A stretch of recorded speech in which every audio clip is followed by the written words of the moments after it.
Hi, Anne-Marie. It's Ryan and Lisa again, and we're going to talk a little bit about the organization and the featuring of work and student progress, and give some ideas about what we think could be a little bit different, and show you some of the issues that teachers face when they're featuring and unfeaturing items. So I'm going to turn it over to Ryan. Okay, so what we're looking at here is in the Learning tab, we're looking at my Blue Day classes, and my Red Day classes. Once I come into here and a kid sees what they've got to do for the day, they realize we're doing Activity 2-1, Lecture 2, and we're going to take Quiz 2 as well. As a teacher, when this lesson's done for the next day, the process for me goes, as far as I know, there may be an easier way, I'm not sure, but I go to View Folders, and then I've got to go into my Lecture 2 folder, and I've got to click on every single one of these things individually and unfeature them. I want them to remain published because I want kids who have not done them yet to be able to do them, but I want to move forward for everybody else with the kids that have gone.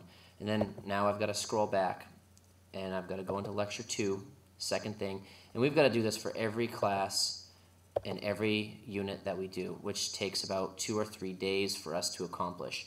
And now that that's saved, I can scroll back, and lastly I'm going to Quiz 2, and I will unfeature Quiz 2. The good thing now that I've had all of the past activities or assessments unfeatured, now I've got to go back even further into my next unit of Lecture 3, and I've got to make the homework published and featured and save that, and I'll do that as well with my lecture. This to me seems like kind of a lengthy process. I know at one point I feel like there's a way that you can link all your classes together, but for me my classes move at such different paces that it's impossible for me to link all of my classes together in the same way because we get sidetracked with other things and each class is so unique. The other thing that I wanted to bring up and notice is once I've done all that, now I can go back to my class and I can notice, great, there's Activity 3-1 and Lecture 3. But what if I didn't do Activity 2-1 or Quiz 2?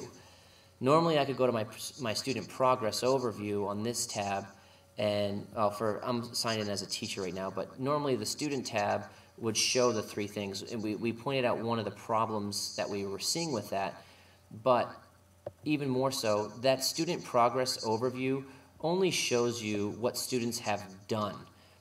The missing part is when kids come up to me and ask, what do I owe? What am I missing?